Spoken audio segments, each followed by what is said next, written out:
نحمده ونصلي على رسوله الكريم اما بعد اعوذ بالله من الشيطان الرجيم بسم الله الرحمن الرحيم ادع الى سبيل ربك بالحكمة والموعظة الحسنة وقال الله تعالى في موضع آخر لا اکراہ فی الدین۔ کچھ لوگ بوئے گل سے پریشان ہیں آج کل، ہر چند ان سے کوئی عداوت نہیں مجھے، کہتا ہوں صاف صاف عزیزان محترم، کہتا ہوں سچ کے جھوٹ کی عادت نہیں مجھے۔ مشفق و مکرم اساتذہ کرام و رفقاء اور حضرات حکم صاحبان، السلام علیکم ورحمۃ اللہ وبرکاتہ۔ سامعین کرام، اسلام ایک ایسا آفاقی مذہب ہے جس کی جملہ تعلیمات نہ صرف مسلمانوں کے لیے بلکہ پوری انسانیت کے لیے امن و امان کی ضامن ہے۔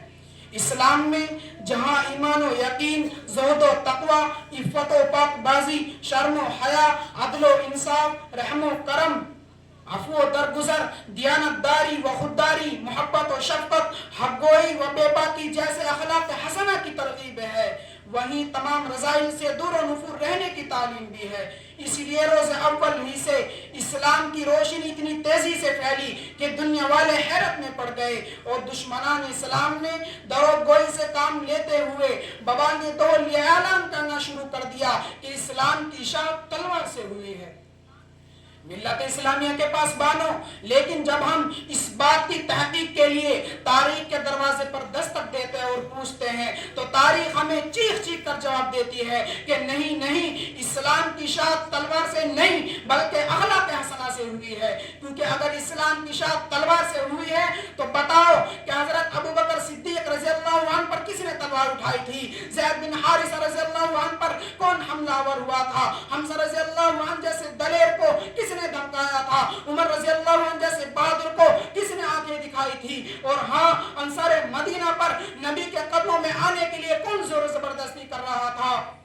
سنہ ہجری میں کفار مکہ پر دامن اسلام سے وابستہ ہونے کے لیے کون دباؤ ڈال رہا تھا؟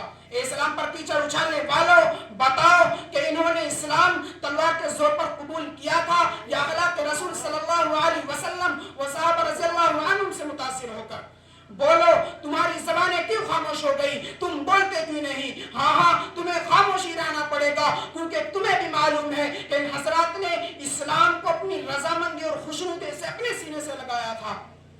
محترم سامعین کرام، یہی نہیں بلکہ قدم اور آگے بڑھائیے اور نظر ڈالیے عہد فاروقی پر تو آپ کو نظر آئے گا کہ اسلامی مجاہدین نے قبول اسلام پر کبھی کسی کو مجبور نہیں کیا بلکہ سب کو مذہب آزادی کا پروانہ دیا۔ حضرت عمر بن خطاب کو وہ امان جو آپ نے فتح بیت المقدس کے موقع پر عیسائیوں کو دیا تھا، آج بھی تاریخ کے اوراق میں الفاظ کے ساتھ موجود ہے کہ ان کے گرجاؤں میں نہ سکونت کی جائے، نہ ان کو ڈھایا جائے، نہ ان کو نقصان پہنچایا جائے گا، نہ ان کی صلیب اور مالوں میں کچھ کمی کی جائے گی، اور نہ ان پر مذہب کے بارے میں کوئی جبر کیا جائے گا۔ یہ عقل کے اندھو، کیا تمہیں تحریر نظر نہیں آتی جس میں صاف صاف مذہب آزادی دی گئی ہے؟ محترم سامعین کرام، توجہ بنائے رکھیے، خدا ساتھ دیتا ہے، میں باتیں دل سے کرتا ہوں۔ اگر آپ ان تمام حقائق پر غور کریں گے تو بے ساختہ پکار اٹھیں گے کہ اسلام اپنے باطنی کمالات کی وجہ سے پھیلا ہے، پھیل رہا ہے اور انشاءاللہ پھیلے گا۔ یہ لوگ کہتے ہیں کہ اس ملک سے اسلام اور مسلمانوں کو ختم کر دیں گے۔ ارے اوہ سن لو، آج تک کسی عورت نے ایسا مرد جنا نہیں ہے جو اس ملک سے اسلام اور مسلمانوں کو ختم کر دے۔ اور یاد رکھو، اسی طرح مر مٹیں گے جس طرح ہم جا مرے، جس طرح ہمارے صحابہ شہید ہوئے۔ یہ ابتدا ہے، یہ انتہا نہیں ہے، یہ ابتدا ہے۔ انشاءاللہ ضرورت پڑے گی تو آئندہ کے احتجاج میں اپنے ساتھ اپنے کفن کو لے کر آئیں گے۔ یاد رکھو، عقیدہ توحید پر جمے رہو، کسی حکومت سے نہ ڈرنا۔ فرعون کو جس طرح زوال آیا، ان لوگوں پر بھی اسی طرح زوال آئے گا۔ کوئی مسلمانوں کو عقیدے سے نہیں پھیر سکتا۔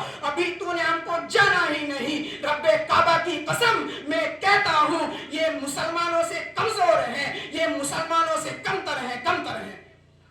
میں پھر سے دہراتا ہوں اور دہراتا رہوں گا کہ اسلام حضور صلی اللہ علیہ وسلم و صحابہ رضی اللہ عنہم سے متاثر ہو کر اخلاق حسنہ سے اور اپنے باطنی کمالات کی وجہ سے پھیلا ہے، پھیل رہا ہے اور انشاءاللہ پھیلے گا۔ کیونکہ اسلام کی فطرت میں قدرت نے لچک دی ہے، اتنا ہی ابھرے گا جتنا کہ دباؤ گے۔ اللہ کے شیروں کو مت چھیڑنا تم ورنہ یہ مٹتے مٹتے مٹتے دنیا کو مٹا دیں گے۔ کسی شاعر نے کیا ہی خوب کہا ہے کہ شاخوں سے ٹوٹ جائے وہ پتے نہیں ہیں ہم، شاخوں سے ٹوٹ جائے وہ پتے نہیں ہیں ہم، آندھی سے کوئی کہہ دو کہ اوقات میں رہے۔ اللہ تعالی ہم سب کو اسلام کا صحیح ترجمان بنائے، آمین ثم آمین۔ وآخر دعوانا